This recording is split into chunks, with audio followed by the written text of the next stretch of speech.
بسم اللہ الرحمن الرحیم اقرأ بسم ربک الذی خلق او کما قال۔ اللہ رب العزت نے انسان کے شعور کے لیے اسلام، قرآن اور قرآنی تعلیمات کو نزول فرمایا، مگر اس کے لیے انسانیت کو بھی وجود میں لایا گیا اور اسی سے انسان کو ترقی یافتہ ملک، قوم، قبیلہ، انسانیت کہلایا گیا۔ مگر ہماری بدقسمتی نے کچھ اس کے لیے ہر اقدام کو اپنانے کی کوشش کی ہے کہ کسی نہ کسی طرح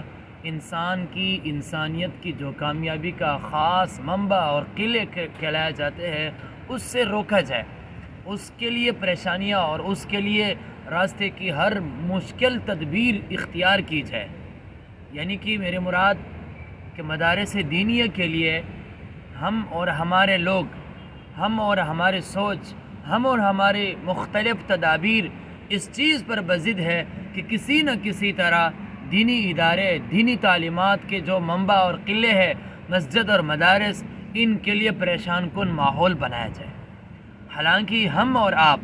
علامہ اقبال کے اس لفظ سے بھی بخوبی واقف ہے کہ انہوں نے کہا جس قوم کا ابتدا اقرا سے ہے، یعنی لفظ اقرا سے ہے کہ پڑھنا اور پڑھانے کے لحاظ سے ہے، وہ قوم بھی کبھی جاہل ہو سکتا ہے۔ مگر ہم اگر جاہل نہیں ہے تو نہ صحیح، مگر ہم نے جاہلیت کے لیے ہر ایک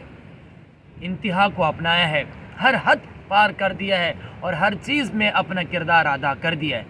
مدارس دینیہ اسلام کو اور اسلامی تعلیمات کو اور ملک اور قوم کو، انسانیت کو وہ شعور دیتا ہے جس شعور پر آن کریم صلی اللہ علیہ وسلم نے بھرپور محنت اور ہر قسم کی تدبیر اختیار کی ہے، اور ان کی بقا کے لیے، ان کے حفظ اور امان کے لیے اور ان کے سلامتی اور عفت کے لیے ہر قسم کی کوششوں کو اپنایا ہے۔ مگر آج کا دور اس کے برخلاف جا رہا ہے۔ کوئی قوم ان دینی تعلیم کے بغیر ترقی کر ہی نہیں سکتا ہے، وجود میں نہیں آ سکتا ہے جب تک اس قوم کے اندر دینی شعور نہ ہو۔ جس قوم سے دینی شعور کو الگ کیا گیا ہے وہ قوموں کی وجود اور ان کی اس کی جو تدابیر ہے اور جو ان کی کیا نام ہے، جو ان کی مطلب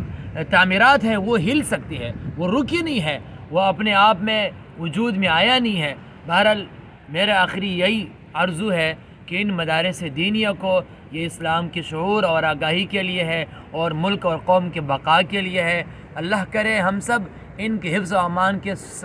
اسباب کو مہیا کرے، نہیں ہے کہ ہم ان کی حفظ و امان کی جو بھی تدابیر ہے ان کو خراب کیا جائے۔ اللہ تعالی ہم سب کو حامی و ناصر ہو۔ صدق اللہ العظیم۔